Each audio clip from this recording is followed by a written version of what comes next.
Attention, SSS members and pensioners, dalawa na magandang balita. Aba, mangyayari na ngayong Biyernes, July 31, 2026. Nako po, matutuwa kayo dito. Yan ang ating pag-uusapan.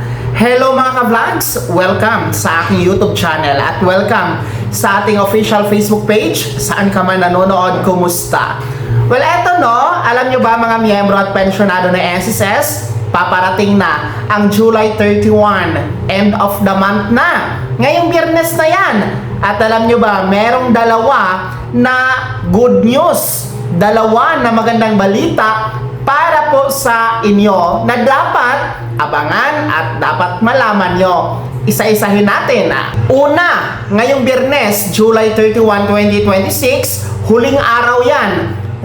Yan po ay last day para po sa libreng sakay o piso na pamasahe na sakay sa LRT2. Well, ang piso na pamasahe na sakay sa LRT2 ay handog po ng Discartec ng RCBC. Well, isa itong pa-promo mga ka-vlogs. Actually, nagsimula na ito, I think, noong July 14. At ito nga ay magtatapos ngayong Biyernes, July 31, 2026. Well, ang ating pong mga SSS members ay pwede maka-avail ng piso na pamasahe sa LRT2. No? And ang gagawin nyo lamang, ipakita nyo lamang, i-present nyo lamang ang inyong My SSS card. So sa mga meron dyang My SSS card, yan ang ipapakita nyo, no, kung kayo ay sasakay sa LRT2. Well, ang libreng sakay na ito na piso ang pamasahe ay exclusive lamang sa LRT2 at para ito sa mga commuters talaga gumagamit ng LRT2, no, sa ating mga miyembro, mga manggagawang miyembro ng SSS na commuters, no, diyan sa Metro Manila, no? And then ito ay exclusive talaga sa LRT2.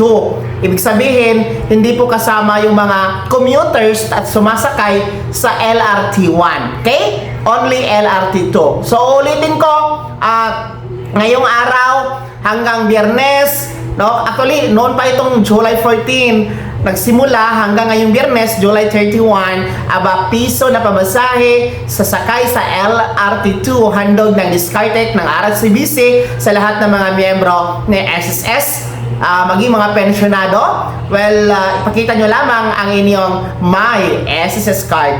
Good news yan. Kahit pa paano, no, malaking tulong din po yung bawas pamasahe para po sa ating mga manggagawang SSS members. Pangalawa na good news, pangalawa na importanteng bagay, magandang balita ito na magaganap ngayong Biyernes, July 31, 2026, para naman ito sa ating mga pensyonado. Mga pensyonado po nakabilang sa first batch. Mga unang batch na merong date of contingency o araw ng kapanganakan, araw ng pagkamatay, araw ng pagkasakit o araw ng pagkabalda mula 1st to 15th day of the month. Kasi nga, ang inyong pong August pension ay maa-advance na makikredit, maa-advance na matatanggap ngayong Biyernes, July 31. Bakit nga ba? Ano ba ang nangyari? Ang inyo po kasing original na petsa ng pension crediting every month, di ba? Mga first batch ay tuwing ika-first day of the month. So, supposed to be dapat Agosto 1 ang inyong pension releasing.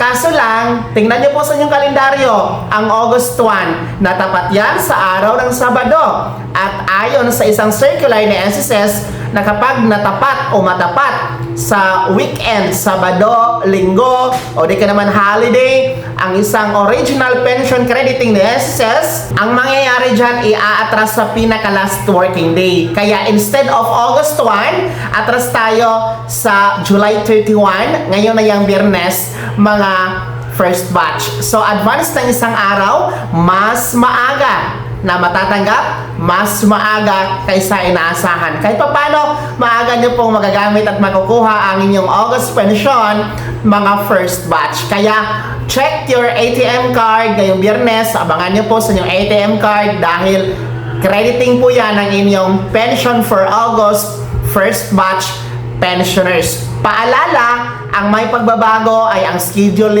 lamang, no? Pero walang pagbabago sa pension amount. Mananatili sa regular pension amount ang inyong makukuha at makikredit sa inyong ATM card, no? Sapagkat wala tayong pension increase na magaganap for this month of August, no? Sana maliwanag yan, mga first batch pensioners. So ayan ha, good news yan sa inyo, mga first batch pensioners, dahil advanced pension crediting magaganap ngayong Biyernes, July 31, 2026.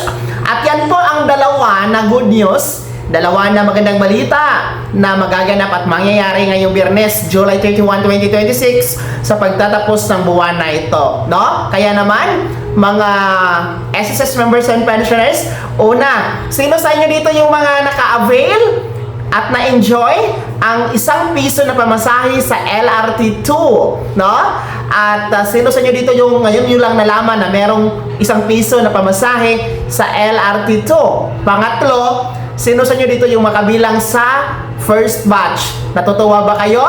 No? Mga pensioners first batch, natutuwa ba kayo sa inyong advanced pension crediting ngayong Biyernes?